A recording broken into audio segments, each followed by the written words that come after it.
کہ اللہ بے نیاز ہے، اللہ کسی کی اولاد نہیں ہے، اللہ کسی کا باپ نہیں ہے، اللہ رب العزت ہی نے ساری کائنات کو پیدا کیا لیکن اسے کسی نے نہیں پیدا کیا، پیچھے پیچھے پھرتا اور پیارے پیغمبر صلی اللہ علیہ وسلم کو پتھر مارا کرتا۔ چاروں کل جو ہیں یہ پڑھ کر سونے کی بڑی فضیلت ہے، حفاظت بھی ہے، ان کو پڑھ کر حضرت علی رضی اللہ تعالیٰ عنہ فرماتے ہیں ہمیشہ میرا معمول رہا ہے کہ میں رات کو سونے سے پہلے ان صورتوں کی تلاوت ضرور کرتا۔ سورہ النصر کا مضمون اس جانب توجہ دلا رہا تھا کہ اللہ رب العزت کے پاک پیغمبر صلی اللہ علیہ وسلم پر جتنی بھی مصیبتیں آئیں، جتنی بھی پریشانیاں آئیں، اللہ نے فرمایا کہ بالآخر ہم نے آپ کو فتح عطا کر دی ہے، آپ کے دین کو سربلندی عطا کر دی ہے۔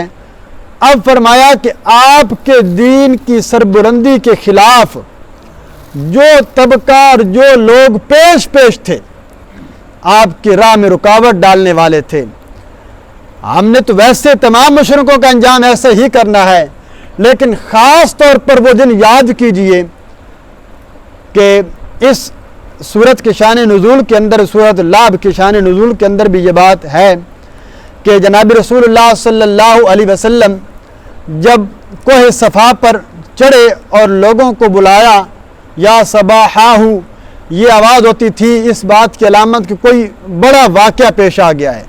اللہ نے حکم دے دی تھے وَأَنذِرْ عَشِيرَتَكَ الْأَقْرَبِينَ، اپنے قریبی رشتہ داروں کو ڈرائیے۔ وہ مشہور واقعہ بس آپ نے فرمایا کہ میں تمہیں یہ باتیں کروں، لشکر آ رہا ہے، مانو گے؟ سب کچھ کہا جی مانیں گے، آپ کی ذات پر بڑا اعتماد ہے۔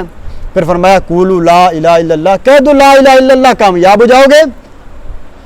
تو میرے پیارے پیغمبر صلی اللہ علیہ وسلم کی سب سے پہلی علانیہ دعوت کا سب سے پہلے رد کرنے والا اور ہاتھ اٹھا کر پتھر مارنے والا میرے نبی کا سگا چچا ابو لہب تھا۔ تبا لکا، نعوذ باللہ، نقل کفر کو آپ کے ہاتھ ٹوٹ جائیں، لہذا جمعتنا، آپ نے ہمیں اس لیے جمع کیا تھا، یہ پیغام سنانے کے لیے بلایا تھا۔ تو آپ صلی اللہ علیہ وسلم کو تکلیف بڑی ہوئی، دکھ بڑا ہوا کہ پہلی آواز بھی ابو جہل سگا چچا نہیں تھا، ابو جہل دشمن تھا لیکن میرے نبی کا سگا چچا نہیں ہے۔ ابو لہب جس کا نام عبد العزیٰ ہے، یہ حضرت عبد المطلب کا سگا بیٹا ہے اور یہ حضرت عبداللہ کا سگا بھائی ہے۔ تو جناب رسول اللہ صلی اللہ علیہ وسلم کا بالکل پڑوسی ہے، آپ کے گھر کے ساتھ اس کا حجرہ تھا، حجرے کے ساتھ۔ تو اس نے جب یہ بددعا کی اور یہ کہا کہ آپ کے ہاتھ ٹوٹ جائیں، تو اللہ نے اس کا جواب دیتے ہوئے یہ سورت اتاری کہ اللہ کے نبی صلی اللہ علیہ وسلم کے ہاتھ تو کیا، اللہ کی نبی کی ذات بھی سلامت رہے گی، آپ کا دین بھی سلامت رہے گا، اگر ہاتھ ٹوٹیں گے تو وہ ابو لہب کے ٹوٹیں گے، یہ ہلاک اور برباد ہو جائے گا۔ تو یہ سورہ لہب اللہ کے نبی صلی اللہ علیہ وسلم کو بھی تسلی ہے، مسلمانوں کے دلوں کو جو ٹیس پہنچی تھی اس کو بھی تسلی دینے کے لیے فرمایا یہ سورت اتاری گئی۔ اور اس کے اندر عبد العزیٰ، عزیٰ کا بیٹا، قرآن نے اس کا نام بھی اس لیے ذکر کیا کہ اس کا نام بھی کیا تھا، شرکیہ تھا، غیر اللہ کی جانب۔ یہ جو عبد کا لفظ ہے نا، یہ یاد رکھیے مسئلہ، عبد کا لفظ اگر آپ نے نام کے ساتھ استعمال کرنا ہے تو پھر آگے ہمیشہ اللہ اور اللہ کی صفت کو استعمال ہوگا۔ عبداللہ، عبد الرحمن، عبد السمیع، اس طرح یعنی اللہ، عبد الرزاق، عبد الوہاب، اللہ اور اللہ کی صفاتی ناموں کے ساتھ عبد کا لفظ استعمال ہو سکتا ہے۔ اگر کسی اور کے ساتھ، غیر اللہ کے لفظ کے ساتھ آپ نے عبد کا نام لکھ کر یا اس کا نام رکھ دیا بچے کا، تو شرکیہ نام بنے گا۔ یہ نام رکھنا جائز نہیں ہوتا لیکن عرف کے اندر چل جاتا ہے۔ ایک لفظ ہے، دیکھیے میں نے پہلے بتایا کہ جو حق اللہ کا ہے وہ اللہ کا ہے، جو نبی کا ہے وہ نبی کا ہے۔ تو عبد الرسول ہمارے عرف کے اندر ایک بہت معروف نام پایا جاتا ہے، ٹھیک ہے جی۔ رسول کا بندہ، رسول کے بندے نہیں ہیں ہم، بندے کس کے ہیں؟ اللہ کے نبی کے غلام ہیں، اللہ کے نبی کی امتی ہیں۔ تو عبد الرسول نام رکھنا یہ درست نہیں ہے۔ اسی طرح عطا محمد، محمد کی عطا، محمد نے عطا فرمایا، یہ نام رکھنا بھی درست نہیں ہے۔ تو جس کے اندر نسبت اللہ کے علاوہ کسی غیر کی جانب پائی جا رہی ہو، ایسے ناموں سے اجتناب کرنا چاہیے۔ تو اللہ نے اس کا نام ذکر نہیں کیا، ابھی لہب اس کی کنیہ ذکر کی۔ ابو لہب کیوں کہتے تھے؟ یہ اس کا رنگ تھا بڑا سرخ اور شعلے مارتا تھا، ایسے دور سے آپ کہتے ہیں شعلے مارنے والا۔ تو چمکتا تھا، تو اس کی کنیت پڑ گئی ابو لہب، شولوں والا، یعنی بڑے سرخی اور بڑا اس کے رنگ جو ہے نا بڑا جچتا اور بکتا ہے، تو فرمایا ابو لہب۔ اللہ نے فرمایا کہ یہ صورت اتار کر کہ اللہ کے نبی صلی اللہ علیہ وسلم کے سارے دشمن اسی طرح نیست و نابود ہو جائیں گے۔ اب ترجمہ دیکھیے جی، فرمایا تبت یدا ابی لہب و تب، ہلاک ہو گئے، برباد ہو گئے، یدا ابی لہب، ابو لہب کے دونوں ہاتھ، مراد اس کی پوری ذات، و تب، اور وہ ہلاک ہو گیا۔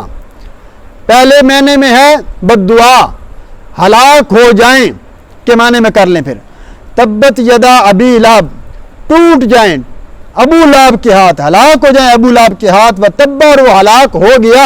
اس میں خبر ہوگی کہ اس نے یقینی طور پر یہ الفاظ کہہ کر ہلاک ہو چکا ہے اور آئندہ میں ہلاک ہونے والا ہے، اس کا انجام بڑا قریب ہے۔ ما اغنا عنہ مالہ وما کسب، نہیں فائدہ دیا اسے اس کے مال نے، وما کسب، اور جو اس کے اعمال تھے، جو اس نے کمایا تھا اس نے اس کو کسی چیز نے فائدہ نہ دیا، یعنی اللہ کے عذاب سے بچانے کے لیے۔ سیصلی نارا ذات لہب، ان قریب ڈالا جائے گا آگ کے اندر، ذات لہب، جو شعلے مارنے والی ہے۔ یہ لہب کا معنی آ گیا، بھڑکتی ہوئی آگ، شعلے مارتی ہوئی آگ کے اندر ڈالا جائے گا۔ یا ایک بات کہ ابو لہب، اس نے جناب رسول اللہ صلی اللہ علیہ وسلم کو بتلایا کہ بڑی سخت تکلیفیں دی تھی، خاص طور پر اس لیے پورا صورت اس کے اوپر اتاری گئی۔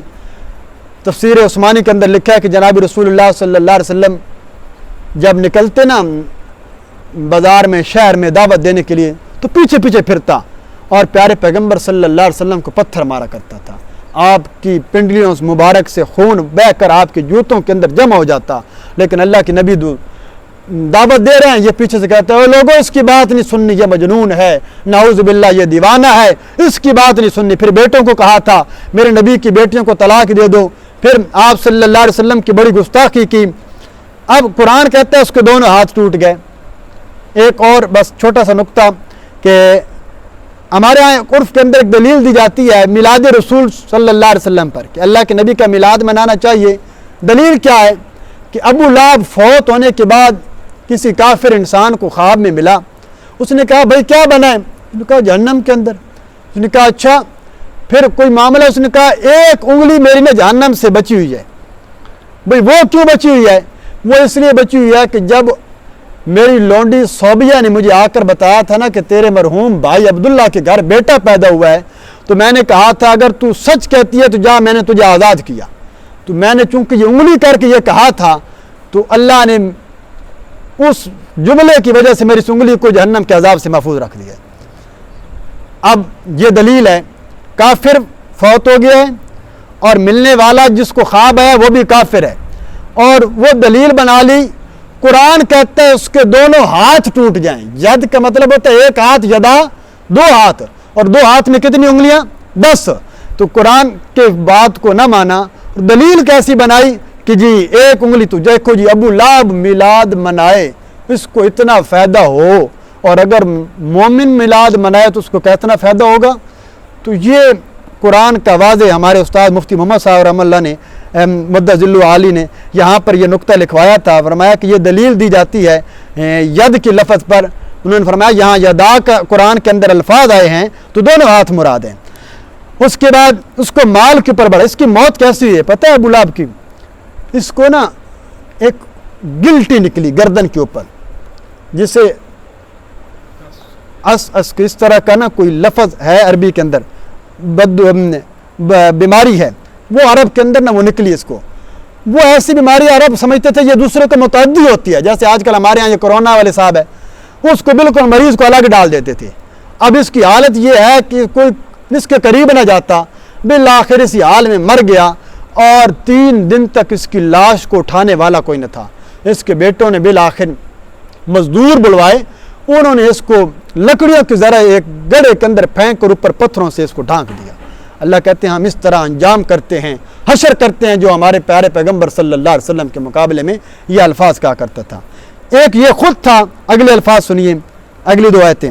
وَامْرَأَتُهُ حَمَّالَةَ الْحَطَبِ، اور بیوی اس کی، عورت اس کی، حمالۃ الحطب، لکڑیاں اٹھانے والی، ایک لفظی معنی جو سر پر بوجھ لیے پھرتی ہے، اور دوسرا معنی ہے چغل خوری کرنے والی، فی جیدہا حبل من مسد، اس کے گلے کے اندر رسی ہے، من مسد بڑی مضبوط۔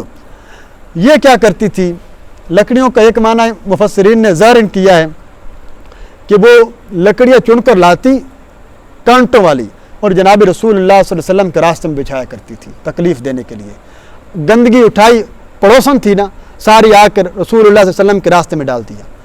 نمبر 2، اس سے مراد یہ کہ چغل خوری کرنے والی یعنی بھڑکانے والی، جناب رسول اللہ صلی اللہ علیہ وسلم کے خلاف لوگوں کو بڑھتاتی، اس کی بات نہیں سننی نعوذ باللہ، وگرنہ تم بے دین ہو جاؤ گے۔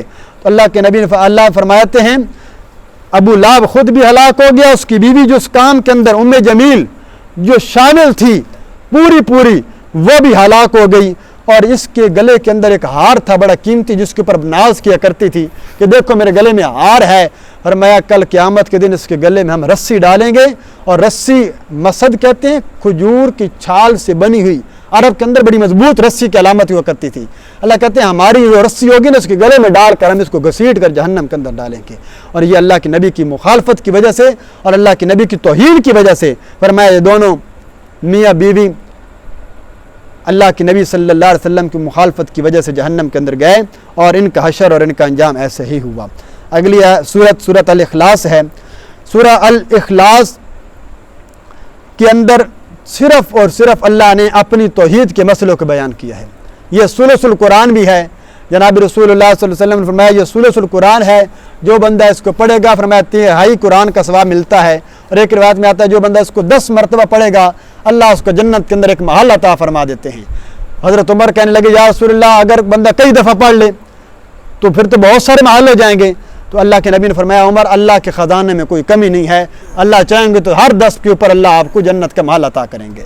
تو سورہ اخلاص یہ نری توحید ہے، جیسے سورہ کوثر یہ تتمہ تھا اور مجموعہ تھا جناب رسول اللہ صلی اللہ علیہ وسلم کی شان اور فضیلت میں۔ یہ سورہ اخلاص اس کا شان نزول یہ ہے کہ اللہ کے نبی صلی اللہ علیہ وسلم کے پاس مشرکین آئے اور وہ کہنے لگے کہ اے اللہ کے نبی اگر آپ واقعتاً اللہ کے پیغمبر ہیں تو آپ ہمیں اللہ کا نسب بیان کیجیے۔ نعوذ باللہ، جس طرح عرب کا نسب تھا فلاں بن فلاں بن فلاں بن، اللہ کا نسب کیا ہے، اللہ کا باپ کون ہے، اللہ کی والدہ کون ہے، اس طرح کے الفاظ۔ تو اللہ رب العزت نے یہ سورت اتار دی اور فرمایا کہ اللہ بے نیاز ہے، اللہ کسی کی اولاد نہیں ہے، اللہ کسی کا باپ نہیں ہے، اللہ رب العزت ہی نے ساری کائنات کو پیدا کیا لیکن اسے کسی نے نہیں پیدا کیا۔ تو فرمایا اللہ کا کوئی نسب نہیں ہے۔ اس بارے میں یہ سورت اتاری، اس کی فضیلت بہت زیادہ ہے کیونکہ اس کا میں نے بتا دیا کہ پڑھنے کے اوپر، بلکہ حضرت عطا فرماتے ہیں اپنے شاگردوں سے فرمایا تم میں سے کوئی بندہ کیوں نہیں رات کو سورہ قرآن کی تلاوت کر کے سوتا؟ تو فرمایا انہوں نے کہ حضرت کون ثلث قرآن رات کو پڑھ کے سوئے؟ فرمایا سورت اخلاص پڑھ کے سویا کرو۔ تو فرمایا اس کے بعد حضرت عقبہ فرماتے ہیں اس کے بعد زندگی کے اندر میں نے کبھی بھی 3 صورتیں سوتے ہوئے، سورت اخلاص اور آخری 2 صورتیں، یہ آخری 3 صورتیں یہ ہمیشہ پڑھنے کا معمول ہے، اور آپ کا معمول بنا لیں۔ یہ حدیث سے بھی ثابت ہے، اور میں نے پچھلی سورۃ کافرون بتایا تھا 4 کل جو ہیں یہ پڑھ کر سونے کی بڑی فضیلت ہے، حفاظت بھی ہے۔ ان کو پڑھ کر حضرت علی رضی اللہ تعالیٰ عنہ فرماتے ہیں ہمیشہ میرا معمول رہا ہے کہ میں رات کو سونے سے پہلے ان صورتوں کی تلاوت ضرور کرتا ہوں، ان صورتوں کی۔ اب آئیے اس کا معنی اور مفہوم۔ فرمایا قل هو اللہ احد، اعلان کر دیجئے اے میرے پاک پیغمبر صلی اللہ علیہ وسلم، هو اللہ احد، وہ اللہ اکیلا ہے، وہ اللہ ایک ہے، وہ اللہ ایک ہے ذات کے اعتبار سے کہ اس کے ساتھ کوئی اور الہ اور معبود کی صفت کے اندر کوئی شریک نہیں ہے، ساری کائنات کا رب ایک اکیلا اللہ ہے۔ اللہ الصمد، اللہ بے نیاز ہے، بے نیاز دوسرا معنی جو خالص ہندی کے اندر شاہ عبد القادر شاہ رفیع الدین رحمہ اللہ نے فرمایا اللہ نرادار ہے، نرادار ہے، بے نیاز ہے کا معنی یہ ہے کہ ساری کائنات اس کی محتاج ہے، وہ کسی کا محتاج نہیں ہے۔ تمام انبیاء اس کے در کے محتاج ہیں، وہ کسی کے در کا محتاج نہیں۔ اللہ کے نبی اور حتیٰ کہ امام الانبیاء پیغمبر مصطفیٰ صلی اللہ علیہ وسلم کو بھی کوئی حاجت پیش آتی، مشکلات پیش آتی تو جس کے سامنے ہاتھ پھیلاتے تھے وہ اللہ الصمد، وہ اللہ کی ذات ہے۔ میں نے وہ نقطہ بیان جمعے پہ کیا تھا، حضرت سید عطا اللہ شاہ بخاری رحمہ اللہ کا مقولہ ہے، قول بڑا خوبصورت۔ فرمایا جب میں اپنے نبی کے حسن کو دیکھتا ہوں نا، میں اپنے نبی کی صفات کو دیکھتا ہوں، میں اپنے نبی کے کمالات کو دیکھتا ہوں، تو میرا دل کرتا ہے کہ میں اپنے محبوب پیغمبر کے مزار پہ جا کر، روضے پہ جا کر سر سجدے میں رکھ دوں اور آپ کے سامنے سجدہ کر دوں، دل میرا کرتا ہے۔ لیکن پھر میں جب دیکھتا ہوں کہ بدر کی رات ہے، دشمن سامنے ہے، اللہ کے نبی صلی اللہ علیہ وسلم اپنے حجرے میں تشریف فرما ہیں، اور میرے پاک پیغمبر ساری رات اپنے رب سے روتے روتے یہ دعا مانگتے ہیں، اے اللہ یہ تیرے مٹھی بھر جماعت، تیرے توحید کا نام لینے والی، آج میں تجھ سے مدد مانگتا ہوں، ان کی اعانت کر دے، ان کی مدد فرما، اگر کل یہ شہید ہو گئے تو دنیا کے اوپر تیرا نام لینے والا کوئی نہیں بچے گا۔ جب میں اپنے محبوب پیغمبر کو دیکھتا ہوں کہ میرا نبی اور میرا محبوب پیغمبر کسی اور کے سامنے ہاتھ پھیلائے کھڑا ہے، تو پھر میرے دل کے اندر یہ بات آتی ہے، عطا اللہ تو بھی پھر اسی رب سے مانگ جس رب سے محمد مصطفیٰ صلی اللہ علیہ وسلم نے مانگا تھا۔ تو یہ فرمایا اللہ الصمد، اللہ بے نیاز ہے، اللہ سب کی حاجات کو پورا کرنے والا ہے۔ لم یلد ولم یولد، نہ اس نے کسی کو جنا، ولم یولد نہ وہ کسی سے جنا گیا۔ دوسرا معنی لم یلد ولم یولد، نہ ہی وہ کسی کا باپ ہے نہ ہی وہ کسی کا بیٹا ہے، یعنی اس کی نہ کوئی اولاد ہے نہ کوئی نسل ہے۔ تو عیسائیوں کے تمام یہودیوں کے عقائد کی تردید ہو گئی کہ حضرت عزیر کو اللہ کا بیٹا کہہ دیا، حضرت عیسیٰ کو اللہ کا بیٹا کہہ دیا، اللہ کی کوئی اولاد نہیں ہے، اللہ کی کوئی بیٹیاں فرشتے نہیں ہیں، اللہ تمام اولادوں اور ہر قسم سی ایسے چیزوں سے پاک ہے۔ وَلَمْ يَكُنْ لَهُ كُفُوًا أَحَدٌ، اولاد اور نسب تو بڑی دور کی بات رہ گئی۔ وَلَمْ يَكُنْ لَهُ كُفُوًا أَحَدٌ، اور اللہ کا ہم سر اور اللہ جیسا، اللہ کا ہم مثل بھی اس کائنات کے اندر کوئی نہیں ہے۔ وَلَمْ يَكُنْ لَهُ، نہیں ہے اس کے لیے، كُفُوًا أَحَدٌ، اس کا کوئی جوڑ اور اس کا کوئی ہم سر، اس پوری کائنات کے اندر اللہ کا ہم سر کوئی نہیں ہے۔ کیوں؟